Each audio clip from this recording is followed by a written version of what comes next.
The housing crisis continues in South Florida, affecting many in our community. Earlier this week, I had the chance to go one-on-one with Miami-Dade's Mayor Daniella Levine Cava to talk about how her administration is tackling this issue in her second budget. Here's our conversation. Mayor, as always, thank you so much for joining us here on Impact. My pleasure, Jackie. Could you believe it? Your second budget officially has gone before the commission and has moved on to the final hearing. Many attended those meetings. First of all, how was the response? I'm so grateful, Jackie. There were so many people who showed up to say they really liked what was in the budget. They spoke about the homes plan, how important that was for the housing affordability crisis, also our environmental programs, transit, our social programs. Really, there was an outpouring of support. And I think the commissioners heard that. So they recognized that the public was really in favor of what we were proposing. You talked about a lot of the programs. A big part of the budget is the historic tax cut. How were you able to do that and not affect county resources? Well, fortunately for us, we still have federal dollars from the American Rescue Plan, now funds coming in from the Bipartisan Infrastructure Act, but also we do have increase in property taxes because of all of the new construction, all of the people moving here. So we do have more revenue, but we don't know how long that will last. We are facing some economic headwinds in the national economy, and we have to be really cautious. 1% is historic, 10 years without a tax cut, the lowest level since 1982, and definitely something to show the taxpayers we know that everybody is still, unfortunately, despite the strong economy, people are still struggling because of the high cost of living.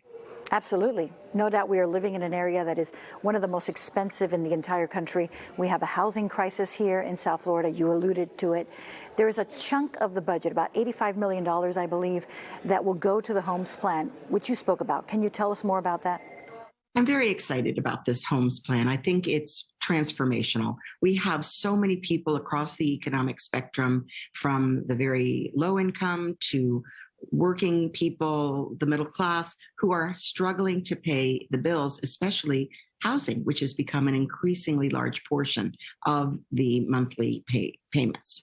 So we have something for everyone in this plan. We have for renters, we have landlords that need to fix up their properties, and we don't want them to turn it into more expensive properties. So renovate and keep the prices low for 30 years. We've got a new program to say to landlords, bring down your prices for people who are in this income bracket, and so they can afford it for 3 years. That will help us get across this difficult period. And we also have more Section 8 vouchers with incentives to landlords who might not be willing to provide for people who have those vouchers. And that is a very important federal program we're expanding. And rental assistance. We've been the most successful, possibly in the nation, helping to avoid evictions, 23,000 households, but it only goes to a certain income level, and we want to go a little higher with these dollars. We can do that. And finally, we have development that can't be completed because prices have gone up, supply chain issues. So we have dollars in the budget to give developers to close out on their workforce and affordable housing projects. So when will residents start seeing some of the benefits of this? Immediately, Jackie. October is the start of the fiscal year. We'll be gearing up to certify landlords to bring down the prices with the subsidy. In October, we'll be expanding the rental assistance program in October. Some of the building requires a little more time, but we are moving as quickly as we possibly can on all fronts. Yeah, that sounds good. Well, you mentioned development. You have been working along with some county commissioners on the Metro Center. Where does that stand? A very exciting project. It's a downtown area redevelopment that will be comprehensive. It will include mixed use, mixed income, schools, cultural, transportation, quite an assortment, academics. And so we're requesting ideas right now. We're in the idea phase. And after that, there'll be a more targeted RFP and selection of developers to proceed. It will be a many-year project, but it will be one that will transform our downtown area. And are you hopeful it will get done? Oh, yes. I think there's been great enthusiasm for it. This is county-owned property, so our lane to figure out what's the best use of that valuable property. This month, you've been traveling throughout the county, speaking directly with residents about your proposed budget. Other than affordable housing, what did you learn from these residents that they believe is the most critical situation right now? People spoke about transit. They want to have a more reliable transit system that goes more places.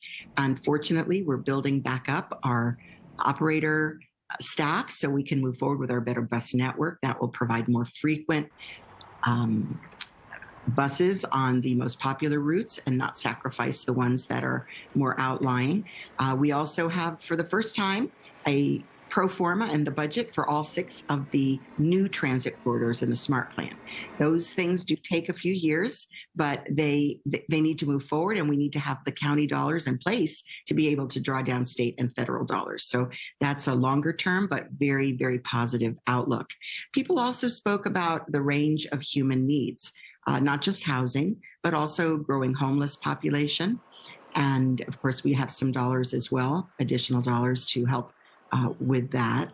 But mental health issues, youth, keeping youth engaged.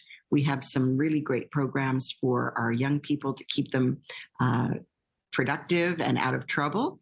But we need to do a better job, Jackie, of talking to people about those options so people can access services.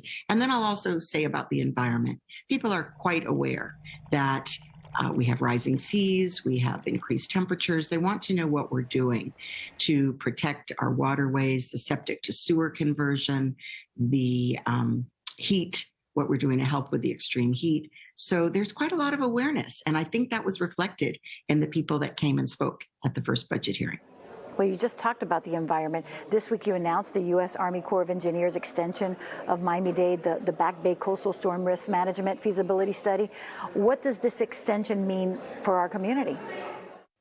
Jackie, we know that we are ground zero for sea level rise and extreme weather, storms that bring huge flooding. We had those big floods in certain areas a couple of months ago. We need help, and the Army Corps is now saying that they will work with us to redesign the plan so that it is more nature-based, it is more responsive to the public input that was given, and we're very, very excited about this development and working with them to produce something that will protect our shoreline and our the properties along our waterways especially. And finally, COVID, because we've been living with this for over 2 years now.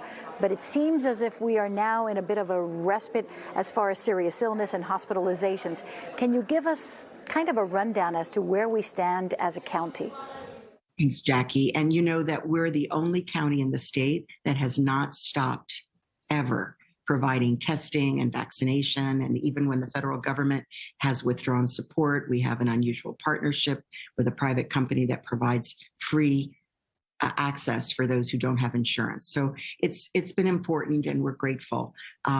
Also, other diseases, monkeypox, we are similarly providing help for that outbreak. But truthfully, yes, it is on the downswing, thank goodness.